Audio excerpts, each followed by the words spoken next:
Today we're going to show you how to change the dispenser solenoid on your refrigerator, and it's a really easy job. All we're going to need is a Phillips screwdriver, and you may need a pair of needle nose pliers and a putty knife. Let me show you how we do it. Now before we begin this repair, since we will be working near some electrical circuits, we should disconnect the power to the appliance, so simply pull the plug. Now on this particular model, to gain access to that solenoid, we just need to remove the cover on the control panel here. So we'll begin by sliding the putty knife in between the dispenser assembly and that cover. Just pry out gently on it, and that will release the 5 little arrowhead tabs. Then we'll remove the 4 Phillips screws. Now we can tilt that control panel out far enough, and we can reach in and disconnect the wire harness. And then just roll it forward, and that will allow us to disengage the water line at the back. And we'll need to get that tubing nipple away from the dispenser, and then we can pull the whole dispenser away and set it aside. Now we see the solenoid located over on the left hand side here. Our next step will be to disconnect the wire harness. So use a pair of needle nose pliers and grasp the connector, not the wires, and pull that off of the solenoid.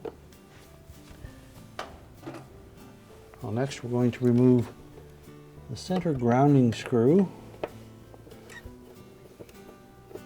And it's a small machine screw, so we want to make sure that we keep that straight.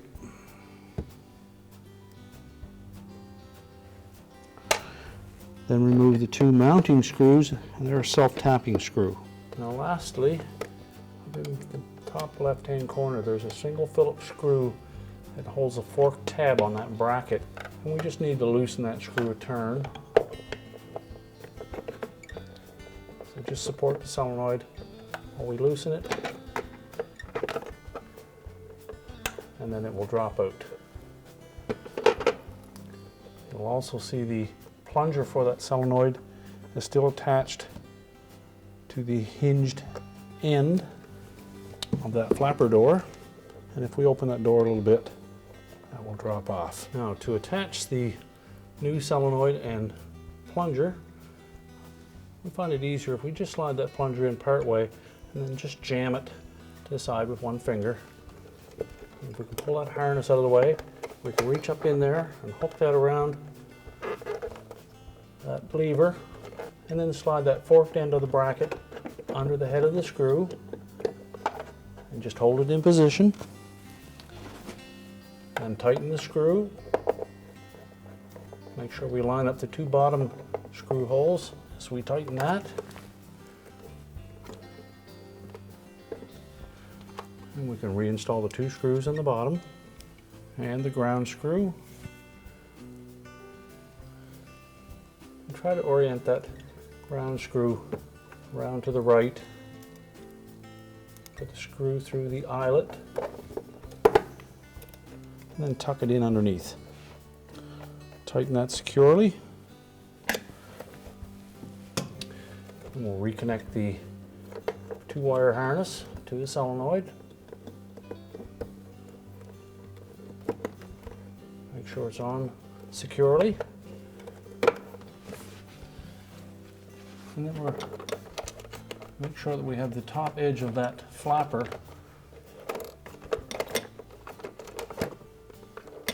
so that it doesn't jam on the opening. And if you need to, you can replace that flapper at this time. And we can now reattach the controls. Now when reinstalling the dispenser assembly, we'll need to put this water outlet spout into this gap here. And we found that it's a little bit easier if we actually remove the touchpad actuator. It's just held in place with 4 little plastic pins, so just reach in and pop it out, and we'll just set that aside. And that will allow us to slide that nozzle down into this opening.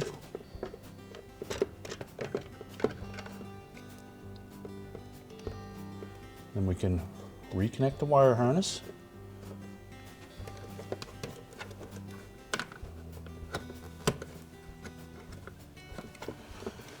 And then we can just pivot that whole assembly up into position.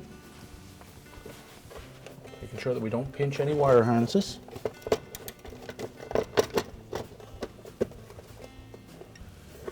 And just while holding it in place, just depress that actuator lever and listen for the sound of the micro switch. So we know we have that in the proper position. We can then install the 4 Phillips screws along the fascia.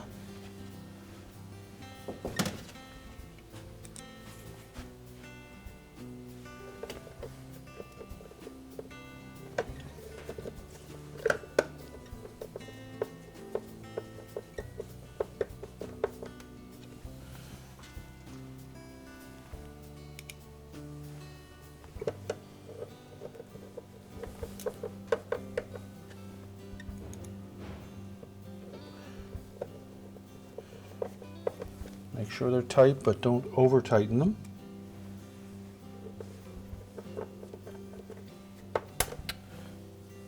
And next we can put the control cover back in position. Just line up the 5 pins.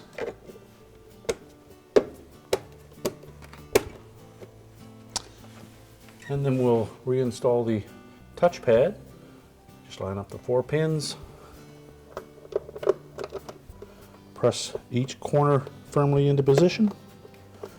Check the operation again. And we can now set our selector to ice, reconnect the power, give it a quick test, and our repair is complete.